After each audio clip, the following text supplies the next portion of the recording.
Hello fellow simmers, it's Daniel White of BLS here. Today we're going to be taking a look at the newly released Precision Locomotive Great Western Railway Large Prairie class. I'm joined with Mr. Sam Beeman. Sam, say hello. Hello fellow simmers. Yeah, so this pack literally got released at the time of recording about an hour ago, 2 hours ago. We're just going to take a brief look at the history of the class, all the different variants included, and we're going to take them for a drive. So, to kick things off, first things first, we'll take a look at this lovely website, GWR.org, if I bring it up on stream. Not on stream, sorry, on the video. So this is just a beginner's guide to the Great Western Large Prairie tanks, you know, so I don't get anything wrong. Sam, you can learn a bit while we're scrolling through, and you lovely viewers at home can just basically have a look. So, beginner's guide to the Great Western Large Prairie tanks. So here we've got a 6100. No, it'll be a. I can't remember which one 6155 would have been. I think it would have been a 5101. Anyway, so A Tale of the Large Prairies is the most complex of the Churchwood standard classes, complicated also by renumbering and gaps in the number allocation filled in by later builds. Basically, they divide into Standard 2 and Standard 4 boiler variations, with a subdivision in 200 and 255 psi boilers. In the Collet era, there were also some variations in wheel size, which seems to have been as much as the accountant's benefits for anything else. We'll just scroll down. Here's all the. I'm not going to read all of this out because this is just a mouthful. But you can just see all the different when they were built, what different versions they were. You can see what they actually started out as, because I don't know if you viewers at home know. I don't know if you know Beeman, but the Great Western was very, very keen on the idea of standardisation. A lot of their locos are very standard. That probably is the reason why. Just saying that, really, isn't it? Yeah. Yeah, there's not a problem with it. You know, if it works, it works. You know, it's good to have locos that are standardised, because if one thing goes wrong, then if you've got another loco that's very similar, what can we do? Just nick the parts off that. Yeah, that's also why the halls, the Granges, and Kings, and all that, they all look very similar, because it's all that standard Great Western design, isn't it? Indeed. So we'll go on.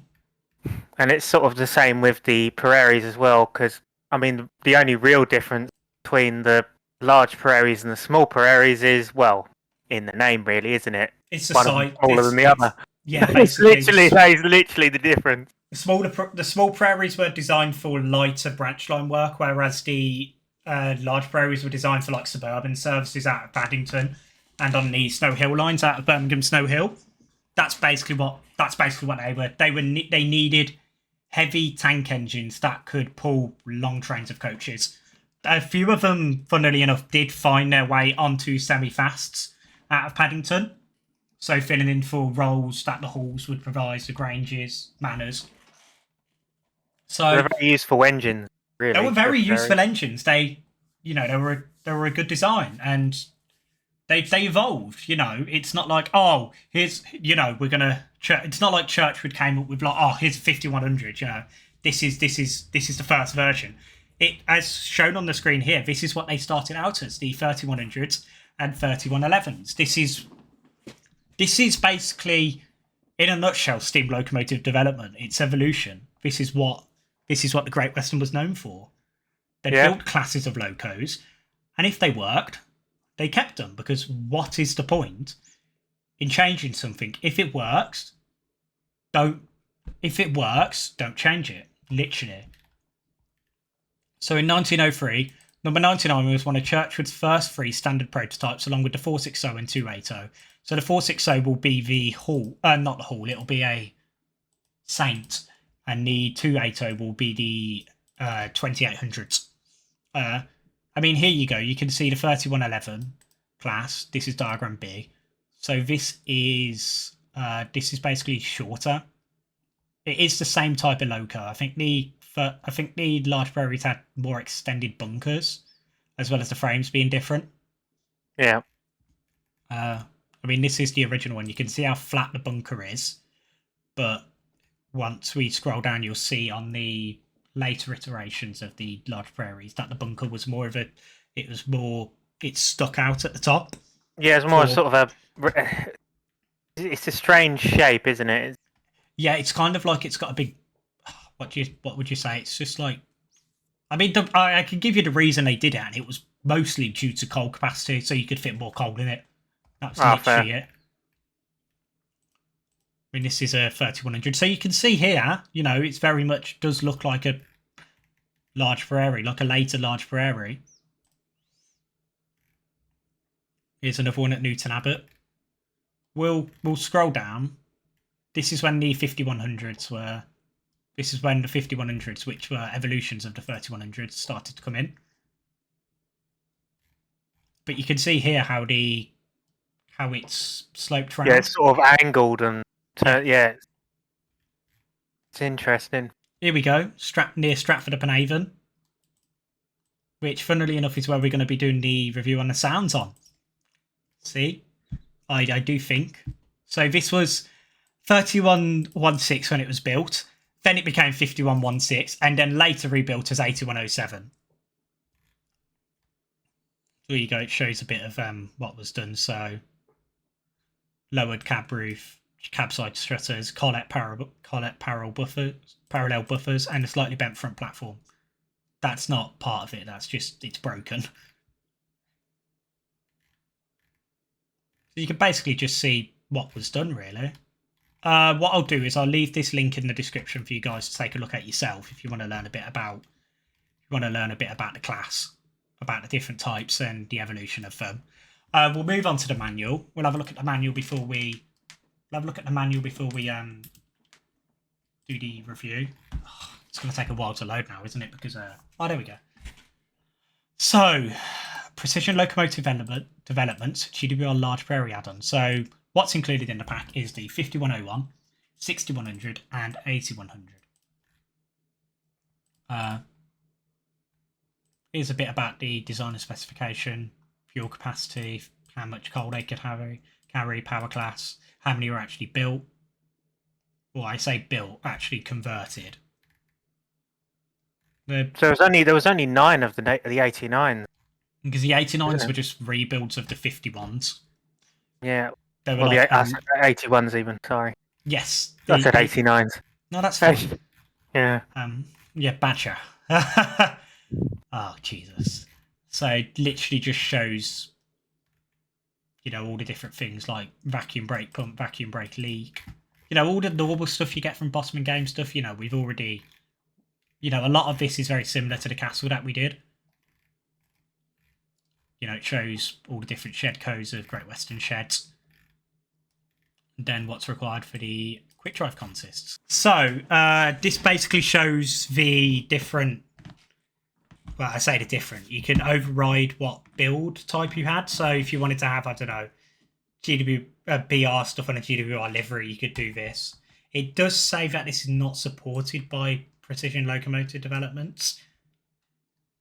But yeah. Anyway, Sam, shall we go and take a look at the liveries in the game? Yes. Okay. Yes, let's have a look. So, here we are at Old Oak Common, where these were based out of. Not all of them were, but, fair few were based out of them, as I mentioned, for semi-fast and suburban working out of Paddington. So, we'll go from original livery through to B end, so I've mixed those two up, but whatever. So, here we have... Now, I'm going to get the manual up for this, because I don't want to mess it up. I think this is GWR 19... This is before 1935.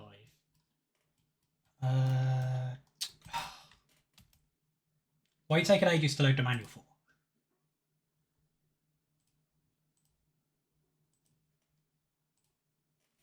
Right, we're just gonna go with the fly. Oh no, it's loaded now. So this is GWR 1928 to 1934. So when they were all rebuilt, I mean this one technically isn't a rebuild because it's a 61. No, it'll be a 5101, I think. But this is 1928 to 1934. So we'll take a quick look around the model. You can notice the lack of smokebox number, but the detail he's gone into, he never fails to impress, does he? To be fair, this is my first time looking at it as well in Yeah, game. this is like your first review. This isn't my first actual look at them. I had a little play around earlier just to get this all set up and everything. Yeah, but this is sort of my first look at them because I haven't actually bought them yet, but I will do. But it's I can already see myself that I'm going to enjoy using this, and it's definitely worth a buy just by looking at it. Yeah. You know, it looks almost photographic, realistic. You know, it's almost photorealistic. It's like it's that good on the textures. It's like when in MSTS we used to get the photorealistic textures, like that kind of thing, and how good they used to look. It's like that. I'm not saying this is MSTS quality because this is well above that. Yeah, this kicks that out of the park. But yeah, this is something else already. I can tell. Just take a look at, even underneath, you've got like where the cylinder drains are. Something that I have admired is how you see that the shaft there, how it's like different colours on the crosshead. Yeah, it's like where it's actually got oil on it, where it's been in and out of the cylinder. Yeah, or is it like, doesn't the heat kind of sort of change the colours of metal and stuff a little bit? I mean, don't forget when these are going, think of how much resistance that would be creating. Oh yeah. Oh, it just looks absolutely fantastic. It really does. Even down to the lettering. Look at that high quality lettering. Oh, it is beautiful. It's a lovely bit of kit. Just you can't knock BMG/PLD for detail on their engines, because it's second to none. It really is. Yeah, he always does such a good job with texturing and modelling. Yeah, it is insane. One of the things as well that I admire about this as well is because I saw it earlier actually while you were having a play around of it, is the 3D numbers on the cab side. And it look at, I mean, just look at that.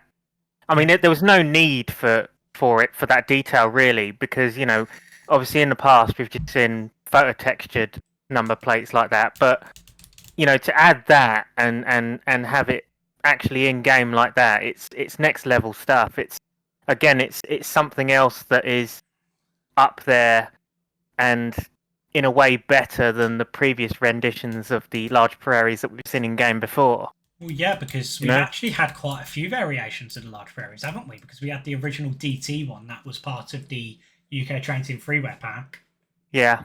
And then you had the Victory Works one, which was the previous one, wasn't it? The Victory Works one, even to this day, this is a lot better, but even to this day, it's not bad for what it is. The simulation on it is good. Obviously, this is a hell of a lot better because this is 2024 quality. This is like right now. Don't forget things advance. I think the VW ones were 2017, something like that, 2016. I know they've been around for a fair few years. Yeah, but just looking at the buffer beam textures and just the buffers and in general and everything about it, it just looks absolutely fantastic. It really does. All of the detailing on the riveting, just down to all like little splurges of dirt and muck and stuff on there as well. It's brilliant. And this is on the clean version, isn't it? This is like not a weathered. There isn't any weathered, I don't think.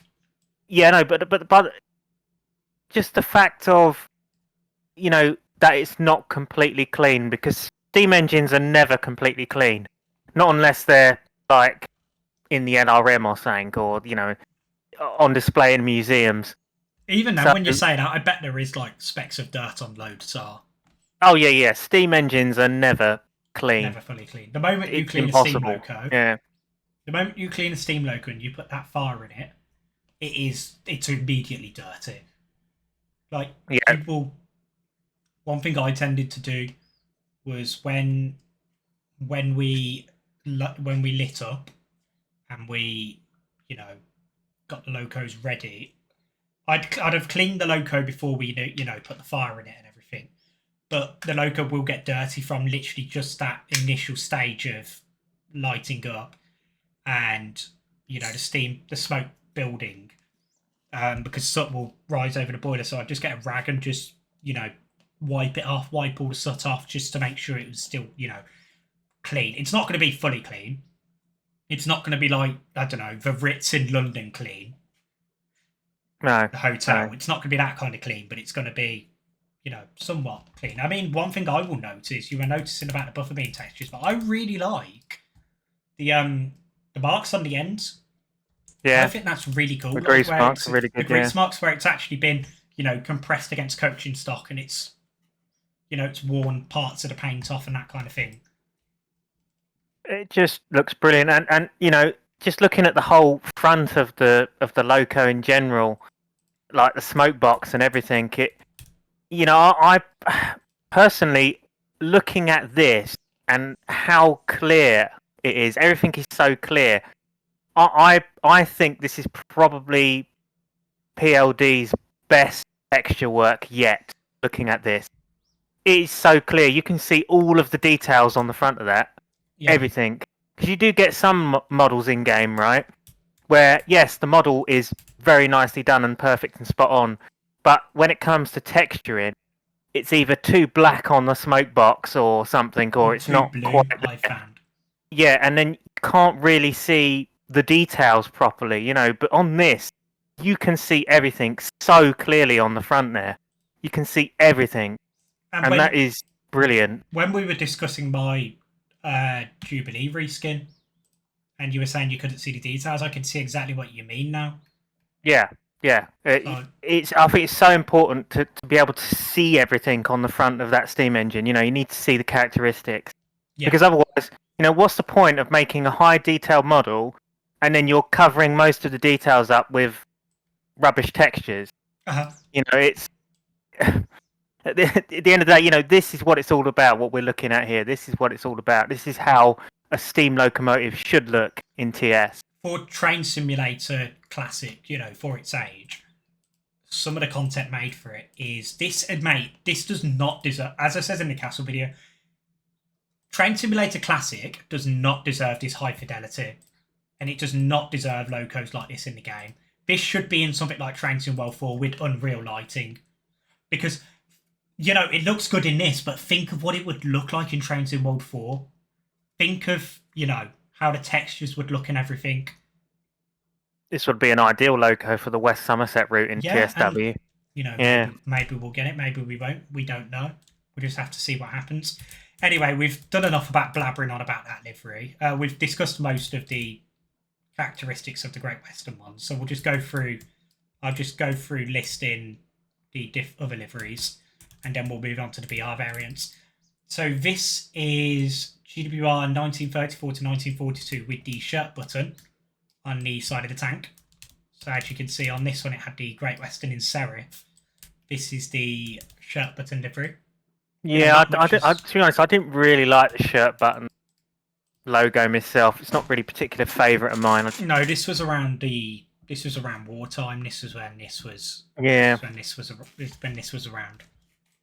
Yeah, it's but yeah, obviously, so you place down a couple of variations. Well, mostly of liveries, but there is. I think it's number dependent as well on what stuff is actually on it, isn't it? You get like different stuff on the engine depending on what number you choose. As Ben did with the castles, if you put a certain loco down, so let's say, I don't know, 4147, which is a 5100, you will get all the bits that 4147 had on that loco in that livery at that time period. He has gone through and I don't know how he does it. He must sit there for hours going through each one and what different variations this logo had, things like that. I couldn't tell you the differences on all of them because... Yeah, the fact he puts the time and effort into researching all the variants, it's insane. Yeah. And as well, you got to think that, bear in mind that I think this was in production end of last year or the start of this year. When did Yeah, this start production? it's quite recently actually. It's only been within the last few months that he started working on this. Yeah, so it just shows, with the amount of work that he puts in and the fact he can do it as quickly as he can do it, it's amazing. It shows off his talents, really. Indeed. We'll move Yeah, on so on to the to next. this. This is just the GWR variant of So this will livery, be isn't it? 1942 to 1948. So this is like their final. This is the final Great Western livery that they carried. This is, this was the last one. Yeah. I mean, the only thing that's really different is the GWR and the tanks. The livery stayed the same. Livery stayed the same between all of them up until the next one, which is BR Green Transitional. So this is the same as the GWR, except with the British Railways on serif on the tanks. So you can see that it's gone back to, original Great Western 1928, but with the BR transitional version. So they kind of took a step back. Which Yeah, that's an interesting one. It was all of them like that, or was there only a select few with the British Railways written on them? I'm not sure personally. I'm not sure. I would have to go and have a look. I mean, one thing that I've already noticed is the route allocation code. The D in the blue circle has changed. So on this one, it's on the cab shutter, and in this one, it's above the number plate, as well as the W underneath, which was a transitional thing, which denoted that it was a Western region loco. Yeah, so again, that's another thing, showing off the research of what he's done. Yeah. How he picks up on this stuff. One thing I've also noticed is you see the 3-digit shed code here, PDN yeah. for Paddington or Old Oak Common. It has changed. It's Oh, it's now on on there the now. actual running board instead of being above the cabs, above the front step. Front foot step. Sorry. Front step. Front foot step. There's a bit of a mouthful. That's the one. Yeah. We're moving on to BR. This is, I know you like these, don't you? This is like your favourite. That's my favourite variation of large Prairie. That one right there. Brunswick Green. Yeah. Without a doubt. So obviously a lot of things have changed here. So, it's in a different livery for starters. You've got the smokebox number plate. You've got the shed code. The numbers have disappeared off the buffer beam. It's a different livery. It's lined green. Also got the lining on the cylinders. I take it the crest can be changed between early and late as well. So on there's the two different versions. There is a late crest version and an early crest. I haven't placed a late crest. I haven't placed the late crest one down because I was just wanting to get the liveries. But you guys know what a late crest looks like. You've seen it before. Let's have a look at the quality of that crest there. Let's see. Yeah, look at that. That is very, very nice. That is on point. Job. Yeah, that is gorgeous. The green as well seems to have been accurately captured. I mean, I can't fault Ben on his colours. He has always done a very good job. I also love the ripple effect on the side of the tanks and stuff as well. He's represented. It's very, very nice done. That'll be with the bump map, like what Matt did on the 33s. So these locos, I'm guessing as well, have the 3D sort of interiors on the in the cab and on the safety valve as well. Where it has the 3D elements inside. Yeah, look at that. Just like the castles. Just like the castles. Yeah. Do you remember how we were so used to photo texture versions of those? Yeah, and now it's been done accurately. It's been done properly now. I mean, I'm just noticing things. Oh my god! Look at that! Look at the rust effect. There's just all the effects on top of there. Where all the water and the caps are and everything. Yeah. Oh, it's beautiful. It really is a beautiful piece of kit. I do apologise about the micro stutters. This is a very, I don't know if you can see, but it's an intensive route. So that is part of the issue we're getting right now. But that will change once we, obviously go and have a look at the sounds. Oh, that's incredible. I mean, the way it's been, the 3D numbers. Oh my god! It's 3D numbers on the front? Yeah. Even the shed code. The numbers in the shed code aren't 3D, but that's it's that small. Why would they be? Okay, well, this is the first time I've ever seen a loco with 3D numbers I think the on the castles are front. 3D as well. I think they are, from what I can remember. I just don't think we. I don't think we picked up on Yeah, it. I don't think we picked up on that. Yeah, you're right. Actually, I don't think we picked up on that on our review on the castles, did we? But No, you know, obviously, I'm glad we picked up on it now. But that is just insane. That is, it's fantastic. I just Really is. love the. I just love like the dirt effects. Like it's dirty around where you'd walk up to get onto the footplate from the buffer beam. You can just see the amount. You can see the dirt transitions from in the middle to it's more brown here. Yeah, yeah. So we can't swear in BLS videos anymore. But I'm just gonna say, it's effing beautiful. It Yeah, it it, it it is very deserves it beautiful. deserves that. Yeah, You know, um, it's it is mind blowing. I have just noticed another Honestly, thing. So on here you haven't got the line in around the number, yeah. but on this you can see the orange line Oh yeah, look at that. and the number, the route allocation has changed yet again. Yeah, after we've done this Kind of review, good. I'm buying this. Yeah, Literally, I'm buying this. I'm sold with this. Just looking at it like this, like the it's so texturing on impressive. the texturing on the rods and everything like that is next to none. We're going to move across to BR lined black. This is personally one of my favourite liveries. I love BR Yeah, lined black. it does come unlined, but I'm not sure if you placed that down. Have you? No, I haven't. It does come unlined. Yeah. There is a. God, these microsters are getting bad. I need to have a look at my settings. It does. The detail on it is like with the line in the way it's crisp and everything. He's done. He has done a. He's done an excellent. I'll bleep that out in the recording. Nah. Yeah, I got it. Like it got me. It's It got me. it's all right. It's all right. It's all right. Maybe the odd one is okay. But yeah, I can completely understand why you had to swear on that point Yeah. because Just look at that. yeah, The dirt on the window. Like, because yeah, obviously, going along at 60 mile an hour, that chimney is going to be chucking out a load of stuff. And it's going to be chucking out embers, it's going to be chucking out soot. And that's going to fall back. But to be on the cab window, but you can still see through it, but the streaks down it where the water's come down and everything like that, that is excellent. So, we're going to take a look at the sounds. We're going to take a look at driving one. Have a little look see. Have a look at features that are on the loco. yeah. Because the sounds were done by Steam Sound Supreme as well, weren't they? So Yes, they were. it shall be a very interesting one to look at. Indeed. Right, so we will catch you guys when we are loaded into this scenario, and we'll take a look.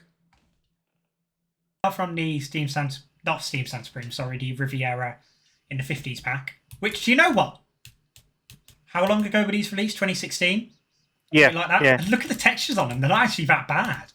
No, they're not. Weren't these coaches produced by BMG or PLD at this point, or Yeah, was it? Yeah, I think they might have been. The sounds are SSS sounds. I know that.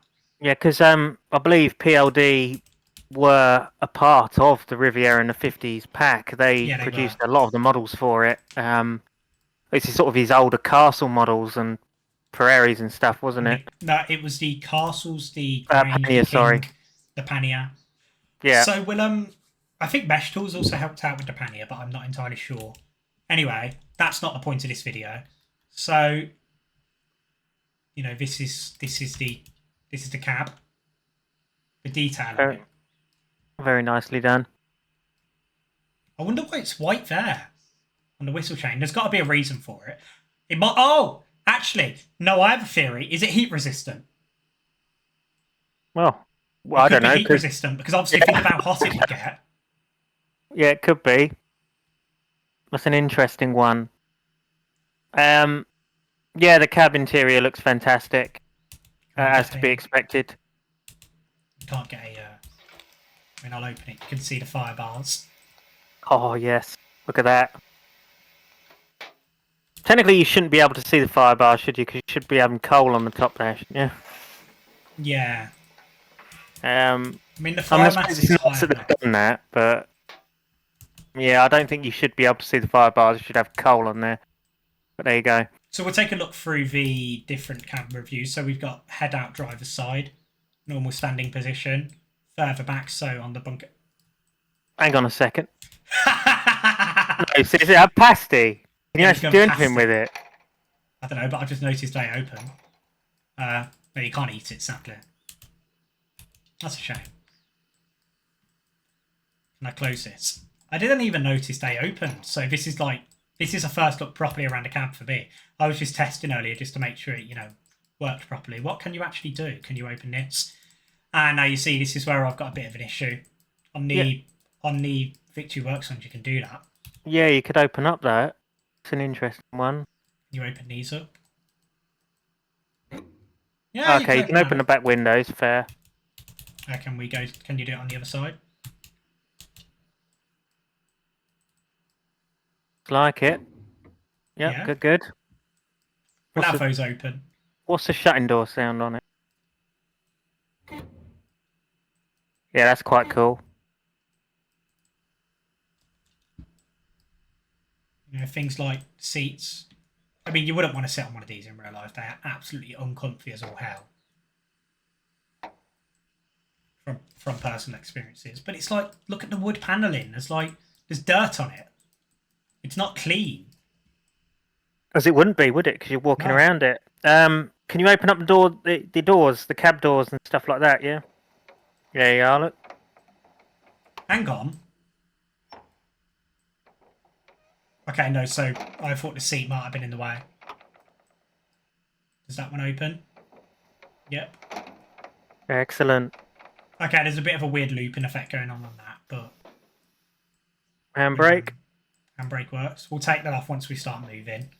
We'll take a look at the different camera views. So you got further back here, centre of the cab. Same as further back, but on the other side. Fireman's side, normal view. Then we got a fireman's side. Oh. Oh. Oh, and they're showing the outside as well.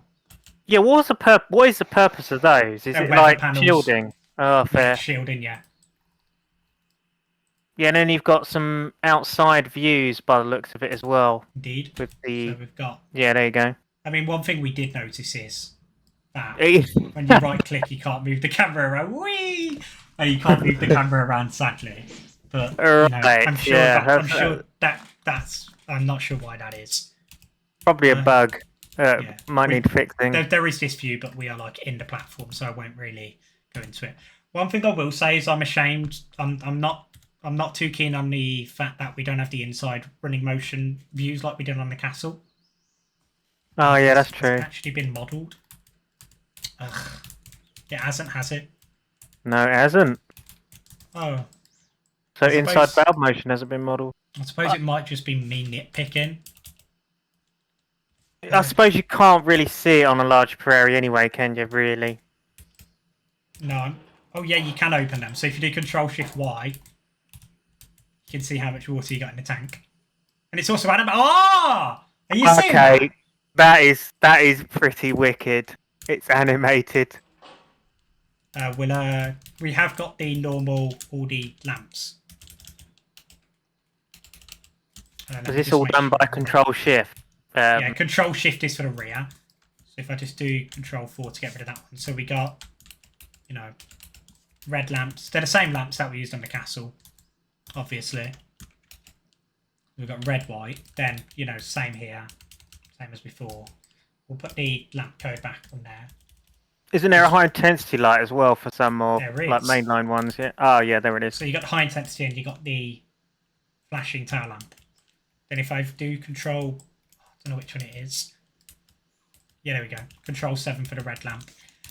One thing you've also got on this is I do. Is that the route indicators? Yes.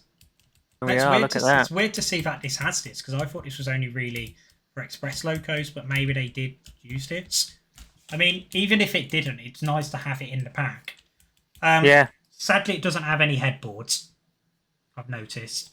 Oh, that's a shame. Yeah. I mean, I'm not happy that it doesn't have headboards, but you know, it is what it is. Right, we've been sat here for quite a while. We've been blabbering. What we'll do is we'll have a listen to the sounds on the outside from a passenger view. So we'll do this passenger view, and then we'll have a listen to the cab sounds. So, you know, we're going to shut up. I'm going to listen to the sounds, and then yeah. So departing Stratford, we've got 2.65 miles to Wilmcote. So quickly, we'll just bleed the brake ejector off, and we'll have a catch up once we've departed Stratford upon Avon.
So, have a listening to those sounds. What did you think?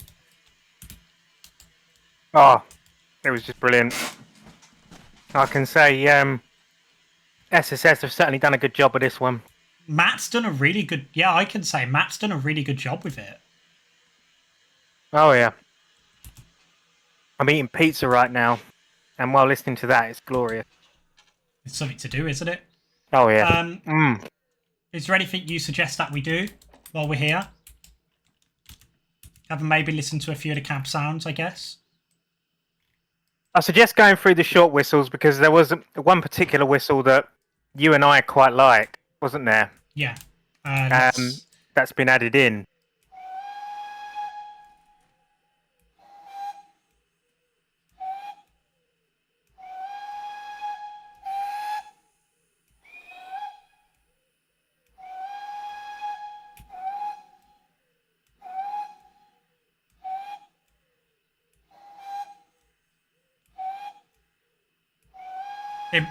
I think it might be a moving whistle.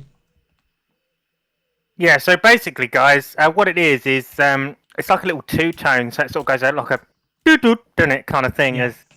It's a very interesting whistle, and I mean, to be honest, just listening to those short whistles there, it's fantastic.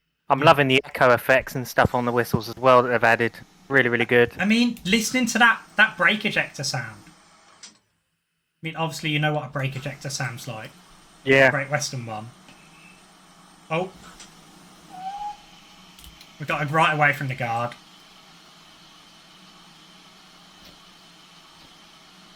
So I think SSS have done a lovely job of this one. How's the looping on the main whistle? What's that like? It's the one from the castle. Which isn't a problem. No. Because it's Great Western.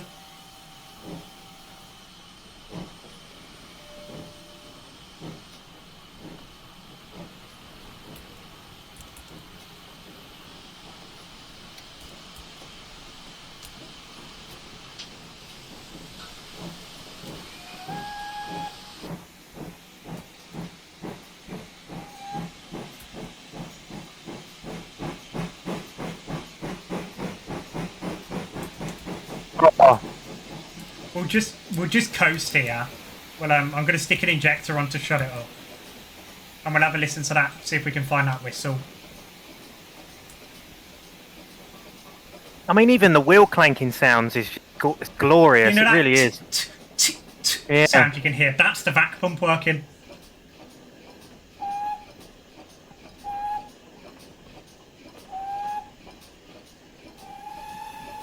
Oh, that's a nice one.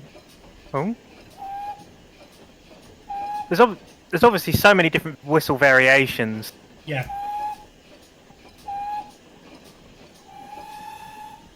Is there like a V key whistles and stuff as well? Yeah. Just a brake whistle. So what are the whistles controlled on? What are the controls for them? So you got the space bar, the B key, and the V key. Is there a control space? No. No.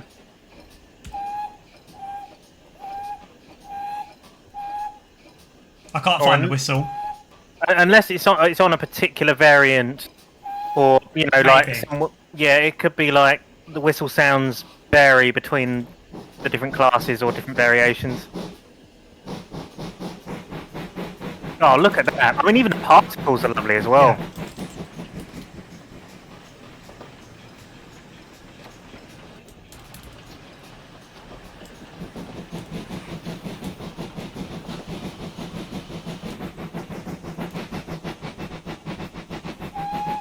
What we'll do is we'll just get one of those classic flyby shots so you can hear it opening up in the distance.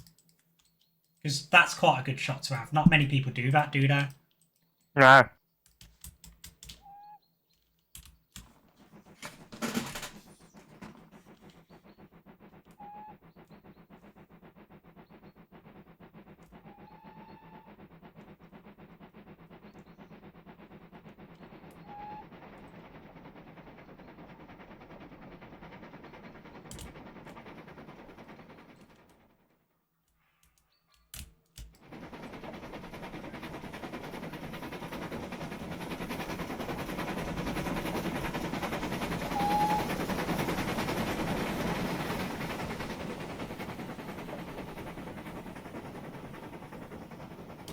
One thing I have just noticed, and I want to confirm this, Oh, listen to that. does it have run sounds though?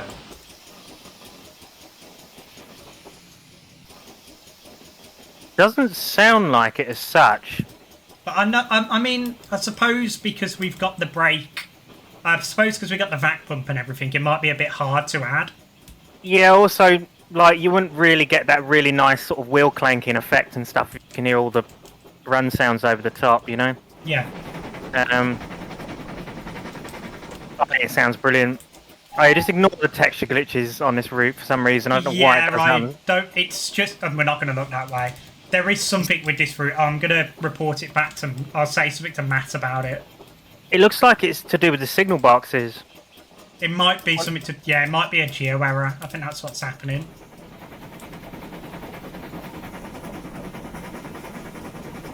So, off to the right, off to the left. I mean, that's off towards Birmingham. So that's via Wootton, Wowen, Henley, and Arden, and we're off towards Leamington this way. I think what we're going to do here is we'll wrap the video up. We'll get a video of it departing, a shot of it departing here, so you guys can have a listen to the sounds one more final time. What would you say to that? Yeah, sounds like a good plan. So what's your overall thoughts on this? I'm happy with it. I mean, I bought it basically the moment it came out. It's been anticipated for a while. I was happy with the Victory Works one, and I did say when this first came out, first got announced, I'm like, do we need a new one? But now that we've got it, probably going to overshoot. Now that we've got it, I can say it is worth it. Oh, definitely. I'm still getting used to the braking on them, so do excuse that. Because I was thinking the same thing. I was umming and ahhing on it, like, do we really need a new one? But with the amount that's been put into this, the overall texturing and the way it looks, it's stunning, and the sounds as well. I say it's definitely worth buying this pack, and like I say, yeah, you'll link it in the description of the video for people to go and grab, won't you? You can have one in Swankage as well if you want. Oh, yeah. I mean, I've got one in my universe. I've had one for quite a while. I mean, that's probably one of the weirdest names for a railway, but, you know, I came up with that name when I was like 15. Yeah, I was 14, 15. I mean, it's not a bad name. It's original. I say it's original. It's like kind of Swanage, but whatever. It's basically Swanage with a K just stuck in it. That's literally how I came up with it. So, yeah. Bit of gen there for you. Anyway, guys, I hope you've enjoyed this review. The pack is priced at $18.99. If you do want to go and buy it and support Bossman Games or Precision, I'm still getting used to the Precision Locomotive Developments part. If you do want to go and buy it, there'll be a link in the description. You know, it's worth it. I would say it's worth it. You know, Matt himself has done a good job on the sounds. I would say this is one of his best sound sets that he's done. What would you say? Oh yeah. Yeah. Oh yeah. Anyway, very, very well. We're gonna we'll leave it here. We'll get a shot of this departing barely and listening to it in the distance. I hope you guys enjoyed it. Do remember to like and subscribe. We do have a channel membership. Sam, do you want to explain a bit about that? Yeah, so we have membership subscriptions where it can enable viewers to join the British Locomotive Studios channel. We've got a cleaner, second man fireman, and driver rank. And basically what these do is they give you sort of special privileges on both our Discord server and YouTube channel. So for the YouTube channel, you can get exclusive access to videos that other members of the public wouldn't usually see, which could be development videos like behind the scenes BLS development vlogs, and other extra videos that members of the public can't see. And you also get access to some additional content if you get the driver role, which is a little bit more expensive, but it can give you early access to British Locomotive Studios projects a week before they're released. But that is only for BLS projects. That does not entail the collaboration projects, like what we've done with VP and stuff. But yeah, more info on the subscriptions are actually on a video. We've actually got a video on our YouTube channel regarding YouTube membership subscriptions and their perks. So yeah, head over to that video to find out more information about it. Yeah, that's basically it. So guys, thanks for watching. We're going to depart barely here so you can hear some of the sounds of the glorious Great Western. So until next time, see you later. Yeah, goodbye for now, guys.